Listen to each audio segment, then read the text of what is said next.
Hello, everyone, and welcome back to Duet Podcast, where we learn in English poco a poco or podcast by podcast.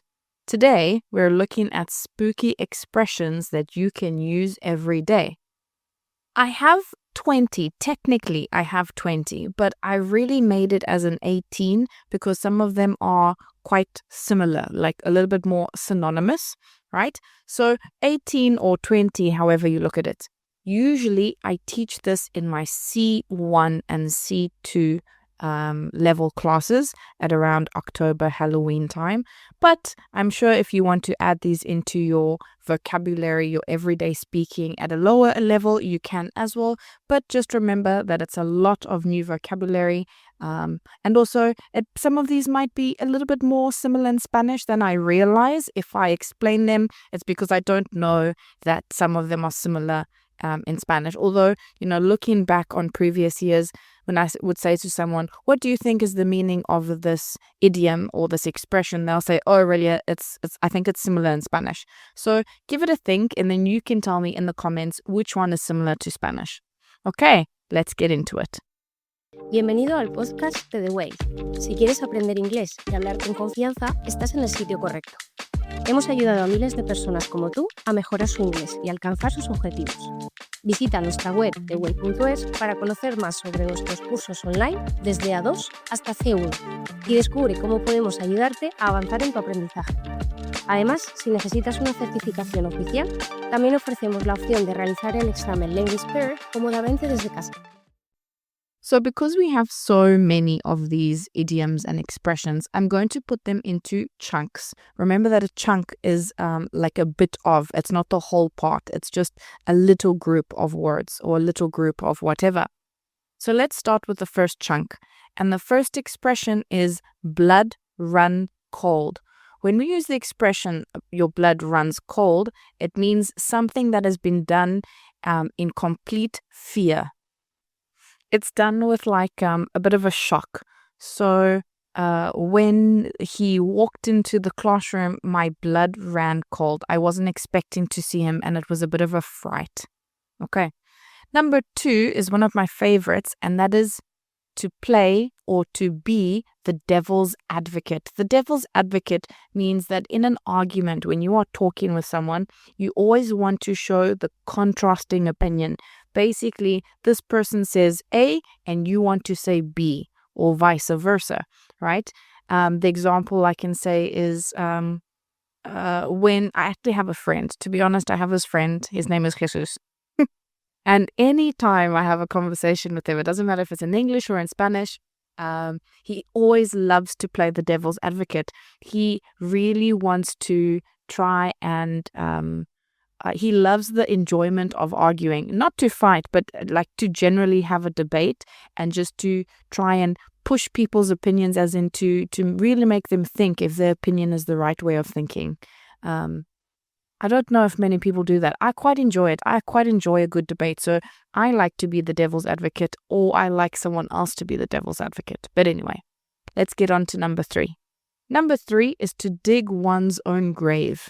Now, your grave, I guess, is the place where you are buried. So your tumba, I guess. So when someone digs their own grave, it basically means that they put themselves into trouble. Right? So, for example, let's say my husband is in trouble with me because he didn't do something, and then he says something cheeky and poco cara dura about this. I'm like, oh, you're digging your own grave here. Like, I didn't say anything. You're the one that's saying all these things, right? To dig one's own grave, meaning to make the situation worse. And you make the situation worse all by yourself. Okay. Number 4, like a bat out of hell. Now, what's actually really funny is while I was preparing these, like I said, I teach these to my C1 students basically every year. And so I've been using these expressions for years as a class, like a vocabulary teaching class. But recently, I've been re-watching one of my favorite TV shows on Prime called Chicago PD. And in one of the episodes, they were talking about how the criminals ran very quickly, and that's the expression they used, like a bat out of hell. So basically means to run away or to do something in a rush with un poco prisa, but more like to run, to get going, to do something very quickly, but more like in an escaping sort of way, like a bat out of hell. So I could say, when I tell my class that they are finished, they run out like bats out of hell. Okay, the final one for this chunk of vocabulary is, I think, my personal favorite expression, which is over my dead body, meaning no way. You do not have permission. That's never going to happen.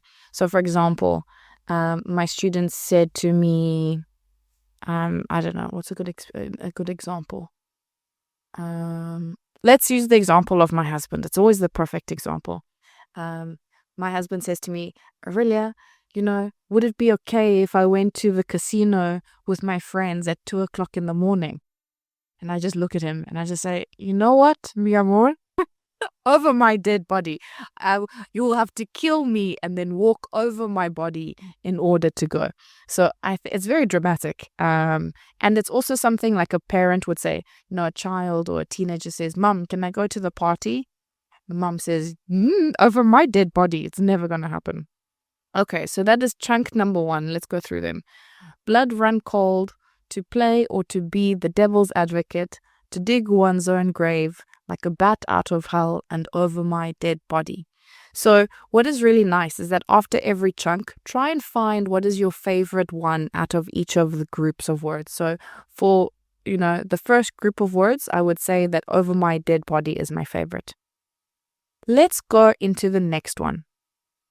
Right, so chunk number 2. Scaredy cat. Now, scared is obviously cuando tienes miedo, but we're using it as an adjective, scaredy. But by itself, scaredy doesn't exist. The expression is scaredy cat.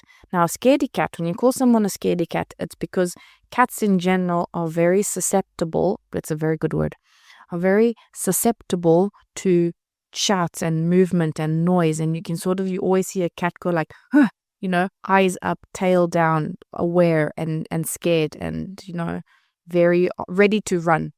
When you call someone a scaredy cat, basically you are saying that they are fearful, that they are being afraid, but usually in maybe situations where other people are not usually afraid. Like, for example, not everyone is afraid of the dark. So if you say to someone, you're a scaredy cat because you're afraid of the dark, it's like you're mocking them, you're making fun of them. Right. The next one is skeletons in the closet. And if I remember correctly, maybe this one is similar in Spanish. When you have skeletons in the closet, it means that you have secrets that you don't want other people to know. Usually we talk about family secrets. Every family has skeletons in the closet. Okay, the third one is one of the ones that are 2. So we have skeleton staff meaning, the people that work for a company or a business, and graveyard shift. So let's break it down first with skeleton staff. Skeleton staff is when you are working where there's just the minimal amount of people working at that time. Think about a Christmas night at a hospital, Christmas evening, New Year's evening, when most people are, spending time with their family. A hospital or an important business can't close down, right? You need people.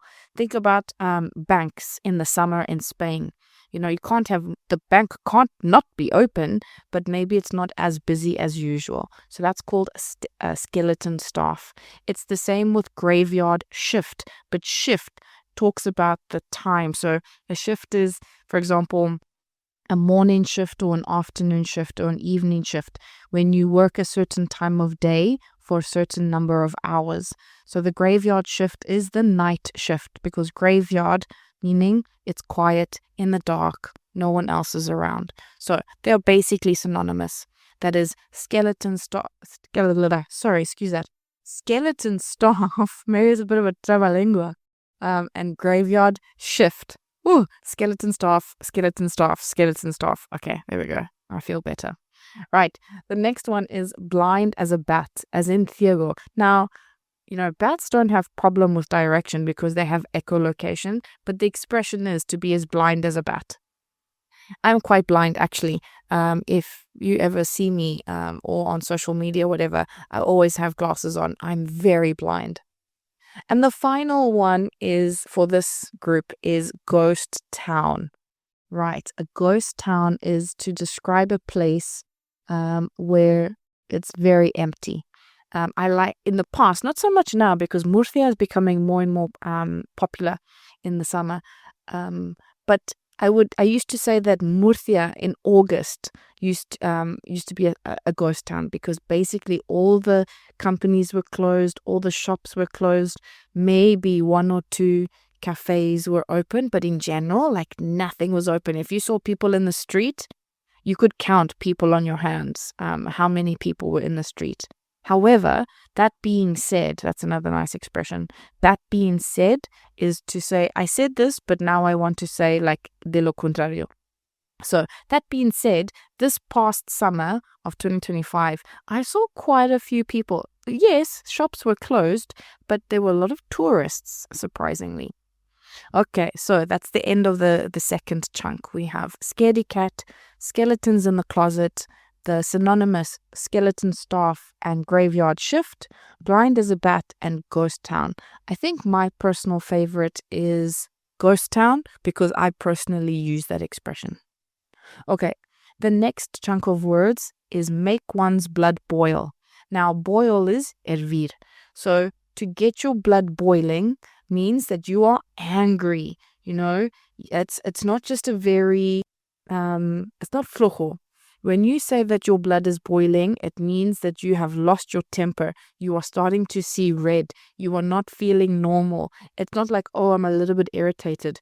No, like my blood is boiling. I'm so angry. Like I'm not going to swear, no quiero decir palabrotas. But in English, you know, when people use swear words, palabrotas in English, it means, you know.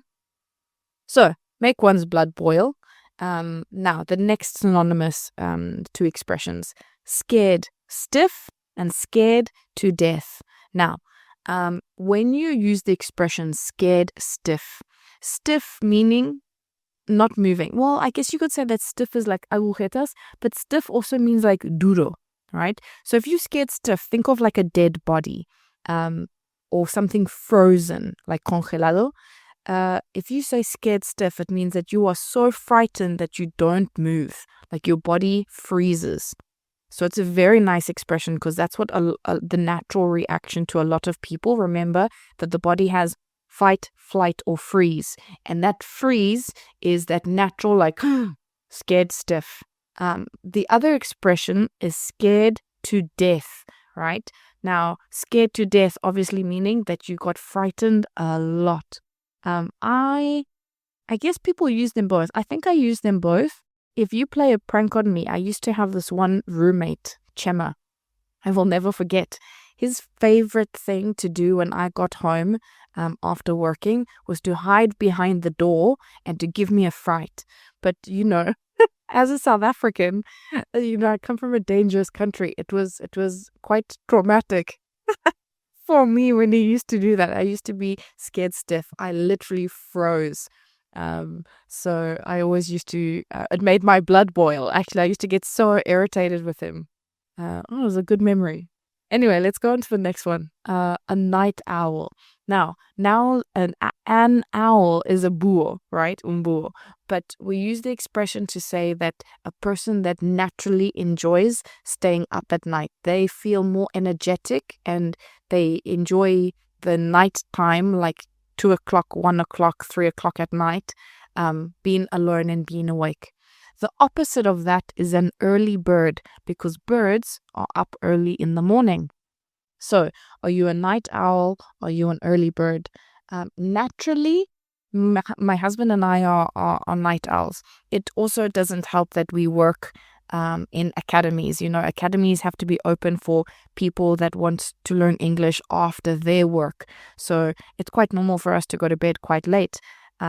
However, I do know that there are a lot of people that really prefer to you know, aprovechar, to seize the day, to, you know, make the most of the mornings. For example, Anthony on the way, you've met him through the podcasts of Real Life, Real English. totally. He is an early bird. I've never met someone who really makes the most of his mornings. Okay, the next one is drop dead gorgeous. Now, this is spooky in terms of, dropping dead, as in one moment you are awake and next moment you are dead. To drop, as in caer, to drop dead. We use the expression to say someone is so beautiful that my heart stopped, right? Oh my God, Maria is drop dead gorgeous in that dress, for example. Unfortunately, we don't really use it in the masculine. You don't say drop dead handsome.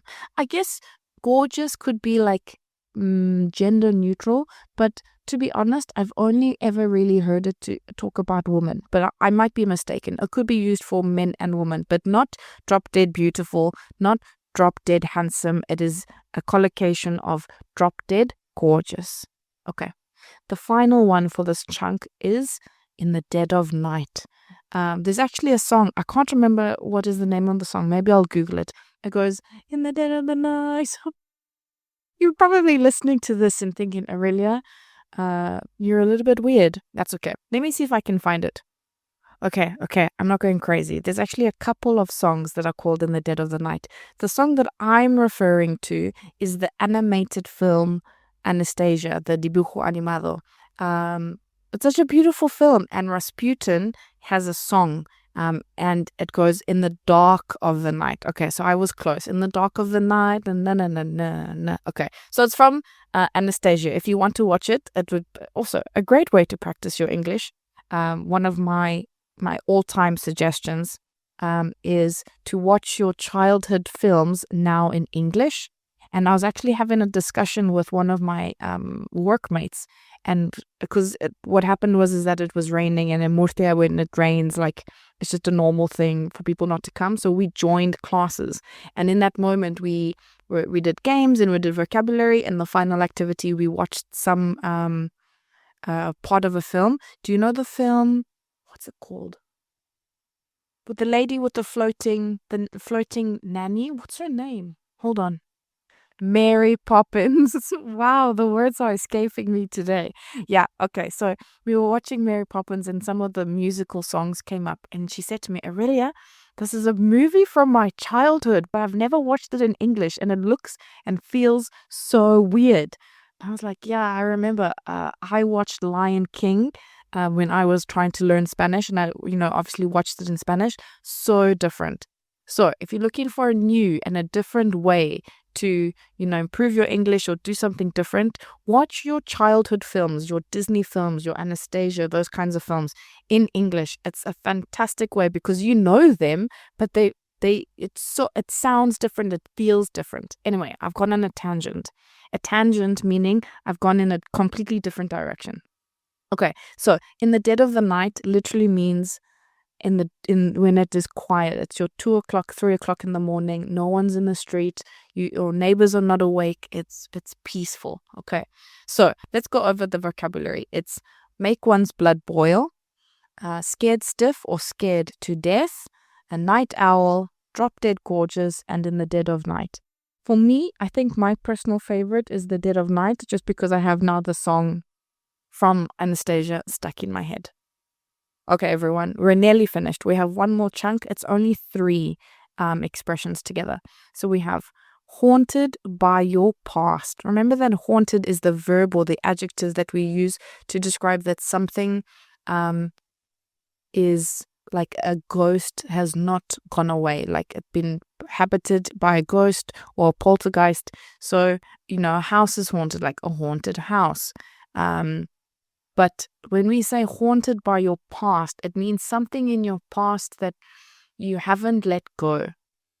Well, I guess you could look at it in 2 ways. Either something that you haven't let go and it stays in your heart and in your soul because you can't let it go.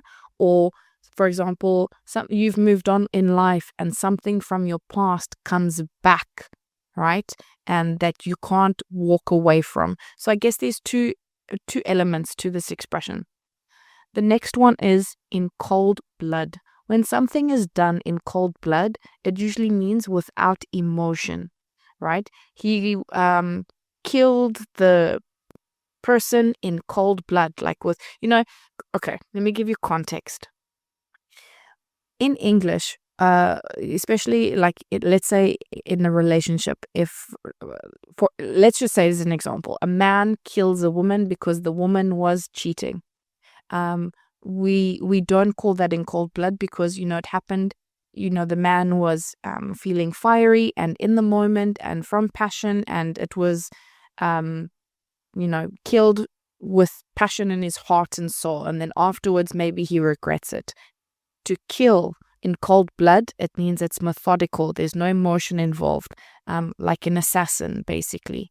And it's very, like the word said, very cold. A bit scary, to be totally honest. And finally, the last one is a grave mistake. Now, grave, I already said, is like tumba, right? Like the place where you have your casket in the cemetery and you dig a grave. So when we use grave mistake, it means a big mistake, a many consequences mistake, because graves are deep. So a grave mistake is a consequential mistake. And that's actually quite powerful. I don't remember the last time I personally used a grave mistake, but it's a very powerful expression to have in your lexicon, right? Okay, so those are the final ones. It's haunted by your past, in cold blood, and a grave mistake. So let's go through them one more time just to have them on the tip of your tongue. Like another good expression. We have blood run cold, to play or to be the devil's advocate, dig one's own grave, like a bat out of hell, over my dead body, scaredy cat, skeletons in the closet, skeleton staff or graveyard shift, blind as a bat, ghost town, make one's blood boil, scared stiff, scared to death, a night owl, drop dead gorgeous, in the dead of night, haunted by your past, in cold blood, and a grave mistake. Okay, so in the comments of where you're listening, I would love to hear which ones are your favorite. I think out of all of them, over my dead body is the most maybe passionate and quite funny to use. Right, I have some questions for you though. So if you would like to download the transcript, you can find the transcript on our website, www.dewey.s, dewey.s. And remember, if you're listening to this podcast, you get a 20% discount on any of our courses from A2 all the way up to C1. Okay, right. So here are your questions. Number 1. Do you ever play the devil's advocate in conversations just to see the other side of the argument? Number 2. Have you ever said something that completely dug your own grave, making the situation worse? Number 3. Are you a scaredy cat when it comes to horror films? Number 4. Have you ever visited a place that felt like a ghost town? Number 5. What makes your blood boil? Number 6. When was the last time you were scared to death? Number 7. Are you a night owl or an early bird? Number 8. Have you ever done something unusual in the dead of night, for example, walking through an abandoned building? Number 9. Do you ever feel haunted by your past? And number 10. What's a grave mistake people make when visiting your country or city? Right, for example, we had friends visiting from England to Murcia in August, and I tried to explain to them, I was like, guys, I know that you think it's just the summer and you think you're prepared, but you're not. And then trues bob, another expression, trues bob, they arrived and they completely died. And they were like, it's not the heat, it's the humidity. We're not used to the humidity. Anyway, they learned their lesson. Right, guys, that's it for today. If you are listening during Halloween, I wish you a happy Halloween. Otherwise, I'll check you next time. Bye. Si disfrutaste de este episodio y quieres llevar tu inglés al siguiente nivel, te invitamos a descubrir nuestros cursos online en theway.es, diseñados para mejorar tu fluidez y confianza en situaciones reales. Hemos ayudado a miles de personas como tú a transformar su aprendizaje. Visita ahora theway.es y realiza nuestro test de nivel interactivo de manera gratuita. Además, si necesitas una certificación oficial, también ofrecemos la opción de realizar el examen de Mid-Third cómodamente desde casa.